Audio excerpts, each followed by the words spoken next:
Welcome Saanvi ಅಕಾಡೆಮಿಗೆ. ಇವತ್ತಿನ ಸಾಮಾನ್ಯ ಜ್ಞಾನ ಪ್ರಶ್ನೆ 51ನೇ ಪ್ರಶ್ನೆ. ಯಾವ ರಾಜ್ಯದಲ್ಲಿ ನೈವೇಲಿ ಉಷ್ಣ ವಿದ್ಯುತ್ ಸ್ಥಾವರ ಇದೆ? Uttar Pradesh, Madhya Pradesh, Tamil Nadu, Karnataka. In which state is the Neyveli thermal power station located? Uttar Pradesh, Madhya Pradesh, Tamil Nadu, Karnataka. ಅಂದರೆ ಯಾವ ರಾಜ್ಯದಲ್ಲಿ ಈ ಒಂದು ಉಷ್ಣ ವಿದ್ಯುತ್ ಸ್ಥಾವರ ನೈವೇಲಿ ಇದೆ ಅಂತೇಳಿ ನಾವು ನೋಡಬೇಕು. ಸೊ ಇದಕ್ಕೆ ಆನ್ಸರ್ ನೋಡೋದಾದ ಇದಕ್ಕೆ ಆನ್ಸರ್ ಏನಾಗುತ್ತೆ? ತಮಿಳುನಾಡಲ್ಲಿ ಈ ಒಂದು ನೈವೇಲಿ ಉಷ್ಣ ವಿದ್ಯುತ್ ಸ್ಥಾವರ ಇದೆ. ಸೊ ನೈವೇಲಿ ಉಷ್ಣ ವಿದ್ಯುತ್ ಸ್ಥಾವರದ ಬಗ್ಗೆ ನೋಡೋದಾದರೆ ಸ್ಥಳ, ಈ ವಿದ್ಯುತ್ ಸ್ಥಾವರವು ತಮಿಳುನಾಡಿನ ಕಡಲೂರು ಜಿಲ್ಲೆಯ ನೈವೇಲಿಯಲ್ಲಿ ಇದೆ.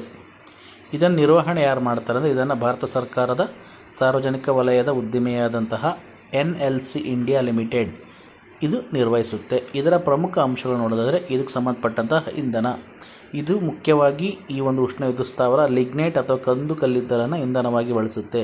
ಸೊ ಅಲ್ಲಿರುವಂತಹ ನೈವೇಲಿಯಲ್ಲಿ ಏಷ್ಯಾದಲ್ಲಿ ಅತಿ ದೊಡ್ಡ ಲಿಗ್ನೈಟ್ ಗಣಿ ಇದೆ.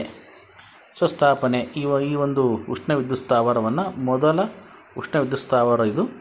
ಇದನ್ನು 1962ರಲ್ಲಿ ಅಂದಿನ ರಾಷ್ಟ್ರಪತಿ S ರಾಧಾಕೃಷ್ಣನ್ ಅವರು ಏನು ಮಾಡ್ತಾರೆ? ಉದ್ಘಾಟನೆ ಮಾಡ್ತಾರೆ.